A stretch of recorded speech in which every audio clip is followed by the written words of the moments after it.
Thank you for joining Simply Cooking with Shawn, where all content is centered around food. So if you're new here and you love food-related content, you're in the right place. So like, share, and subscribe. And when you do, click that notification bell so you're notified every time I post a new video.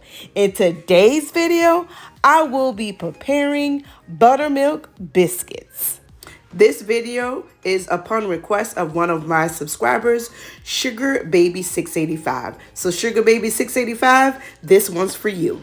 The ingredients that I will be using are all-purpose flour, sugar, baking powder, baking soda, salt, butter flavored shortening, butter, buttermilk, and mayonnaise.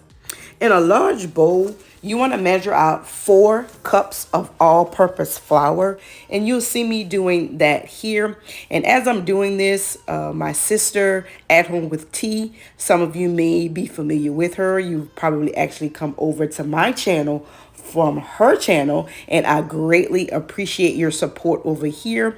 So you'll see her come in and out with her phone filming as I am making these biscuits, which were a part of our Christmas brunch. I'll leave a link for her channel in the description box below.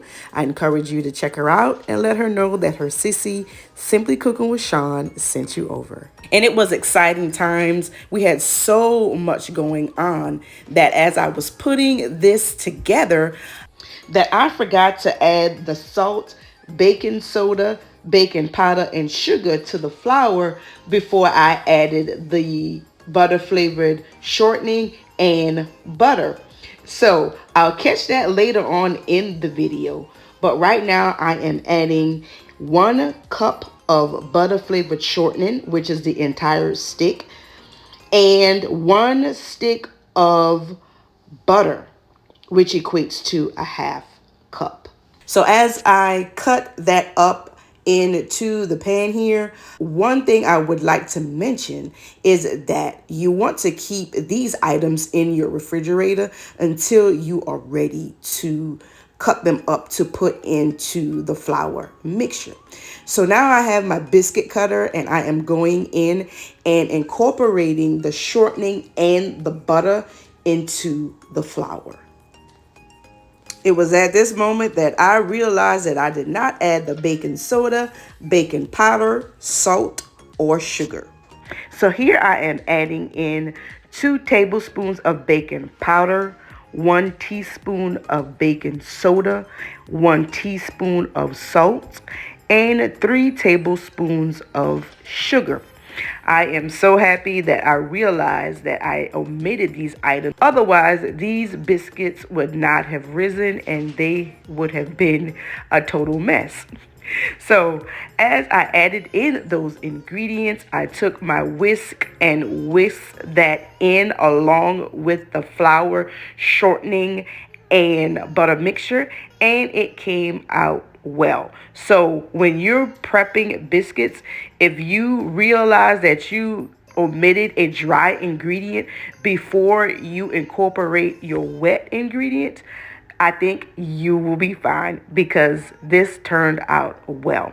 Okay, so now I am adding 2 cups of buttermilk. You want to keep this in the refrigerator as well until you're ready to add it into your dry ingredients.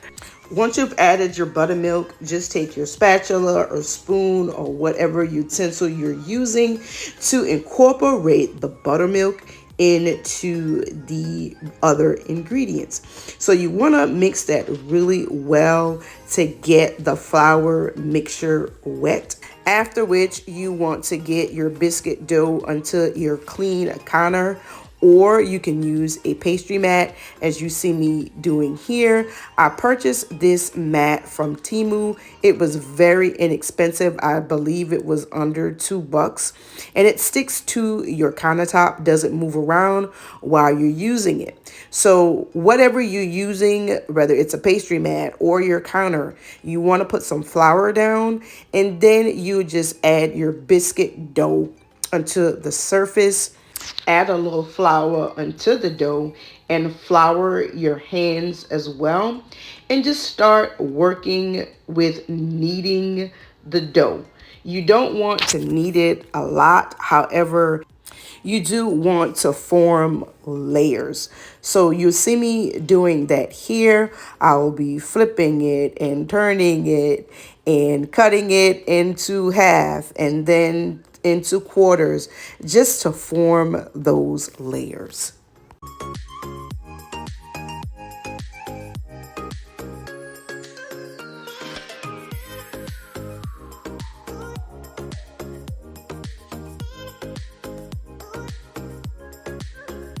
After forming the layers, I floured my rolling pin and began to roll the dough out until I achieved about a half inch in thickness.